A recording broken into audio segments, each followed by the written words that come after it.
Hey guys, welcome back to Cruising with Matthew, and today I'm going to be talking all about some exciting cruise news I've got from Princess Cruises, as I've just finished attending a webinar by Tony Roberts, the Vice President of Princess Cruises in the United Kingdom and Europe, talking all about some exciting news that they had to share with us all.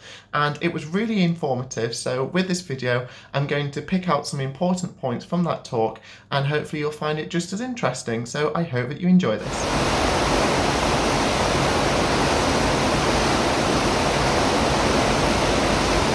So a lot of information was given during that 45-minute talk. So what I'm going to do is initially talk about the health and safety measures that they're going to put into place, as well as some exciting features that they're going to put in, as well as the announcement of the Europe 2022 season, and finally the Q&A session that Tony Roberts had with the various members of the media and travel agents who were included within this webinar. Hopefully that will help signpost you to which areas you would like to know more about. So the first is probably one of the biggest topics at the moment, and that is how Princess Cruises are going to make sure that people are safe on board their ships. Now, I do think that Princess Cruises are quite lucky in their position to be able to restart cruising when it is determined to be safe to do so.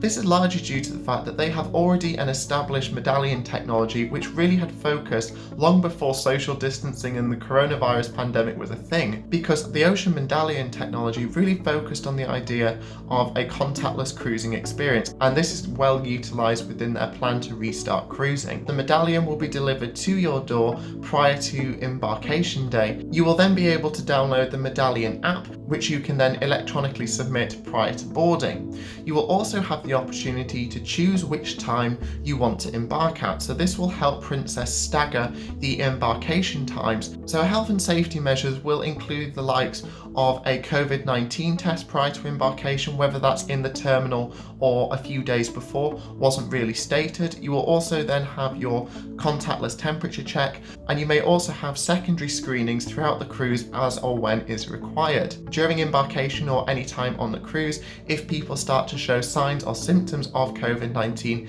they will then be taken to dedicated medical staff who will then instigate further testing. The entire embarkation process will be socially distanced, and there will be enhanced sanitation, including the likes of cleaning, frequent touch points. Now, once you get on board, a big departure from what you used to have on cruising is the fact that you're going to have an online muster drill experience. Once you have watched the safety video in your cabin or on the app, you will then go to your actual muster station, and a crew member will scan your medallion, so the crew will know that you have actually physically seen the muster station, so you know where to go in the event of an emergency. There will also be increased encouragement for people to wash their hands or sanitize before entering venues, as well as things such as social distancing, reduced venue capacity, altered passenger flow, and all the things that we've had to deal with. And I think it will be exactly the same as to what we've gotten used to on land, and it'll just get transferred to the ship. And I do want to mention that even before the pandemic, I do think that cruise ships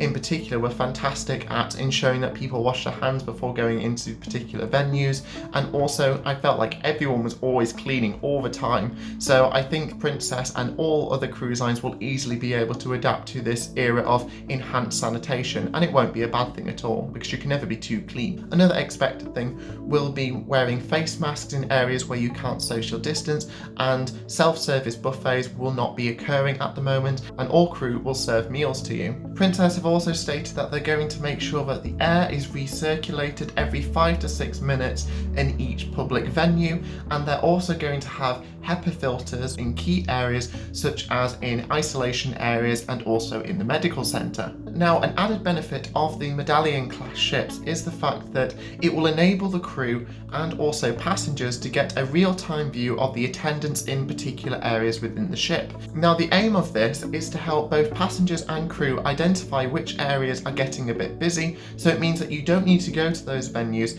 if it's already reaching capacity, and you may just have to change your evening up a little bit. And this is also going to be really important for contact tracing. Now, we all have the NHS Track and Trace app. If you don't have it, please do get it because it is massively important.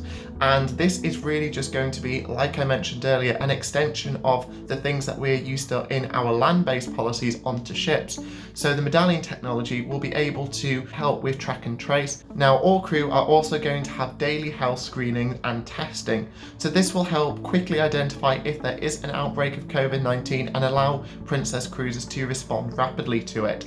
So all these measures, in my opinion, are pretty much in line with all the other cruise lines, particularly those which have been really successful, such as MSC, and I think this is definitely the way forward. Like I mentioned in my MSC video, I don't think this is going to be the future of cruising forever, but for the moment, whilst we're still in the process of dealing with this pandemic and before things such as a vaccine and more efficient treatments are put into place, this is what we'll have to get used to.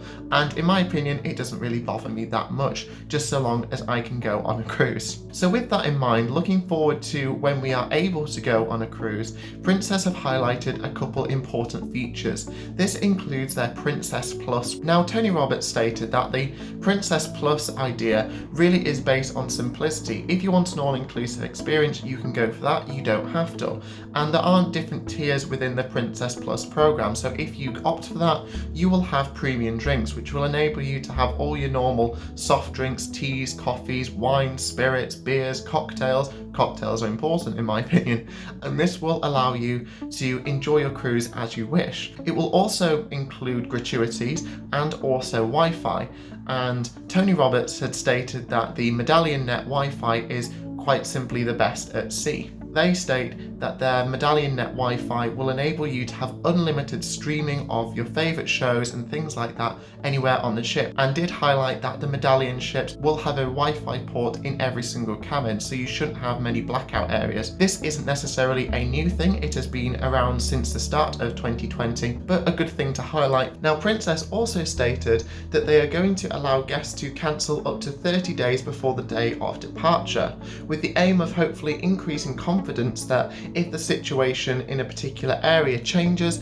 and you don't feel confident with going on a cruise, you can do that, no questions asked, and all your money will be transferred into future cruise credit, which then you can use to rebook onto a future cruise. Now, the main part of this talk was the announcement of the Europe 2022 program. Now, I really like this because it's looking to the future in an optimistic way, which frankly we could all do at the moment. And they announced that Sky Princess, one of their newest ships, is going to be home porting in Southampton in 2022. Now, this will also herald the longest cruise season that they've had in the United Kingdom, from March to October, and will feature over 7 cruises which fall within school holiday time. So if families are wanting to try Princess, this is really good news for them. You will also have Crown Princess doing British Isles cruises from Southampton, as well as Island Princess, which will also briefly home port in Southampton, as well as moving to other areas such as Copenhagen and Civitavecchia for Rome.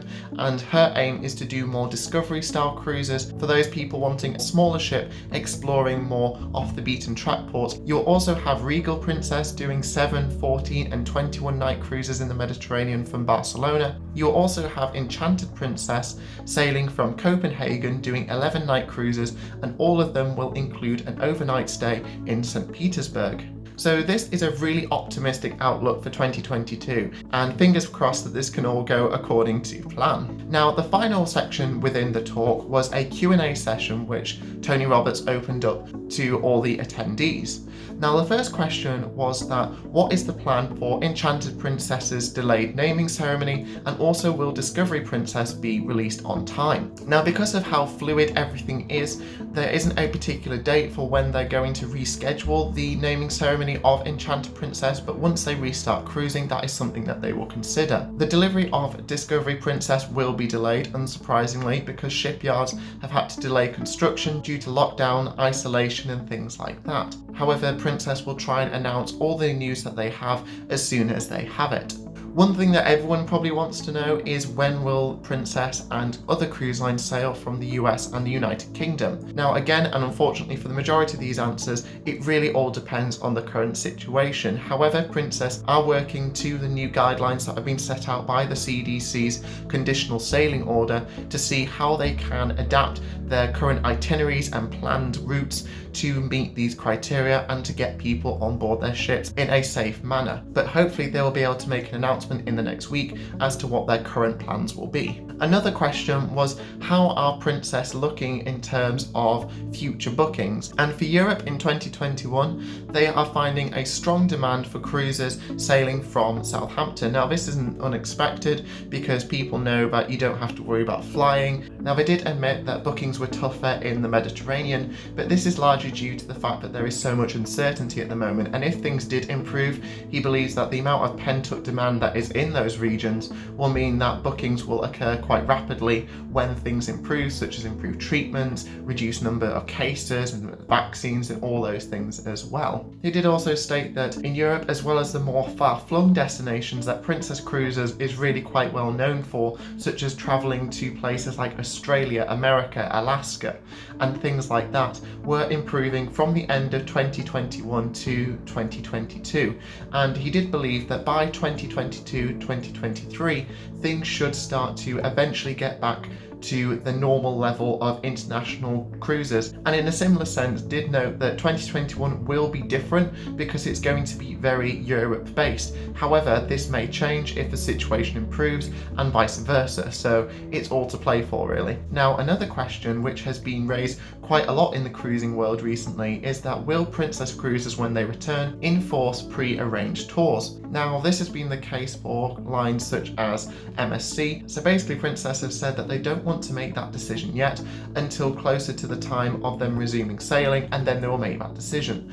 They want to make sure that people have the choice to explore the destination as and when they can and in the way that they want. However, health and safety of the ship, the crew and the passengers takes priority over that, so it is something that they will have to visit closer to the time when there is a more certain date to when they will resume cruising. Probably one of the biggest questions, will a vaccine be required?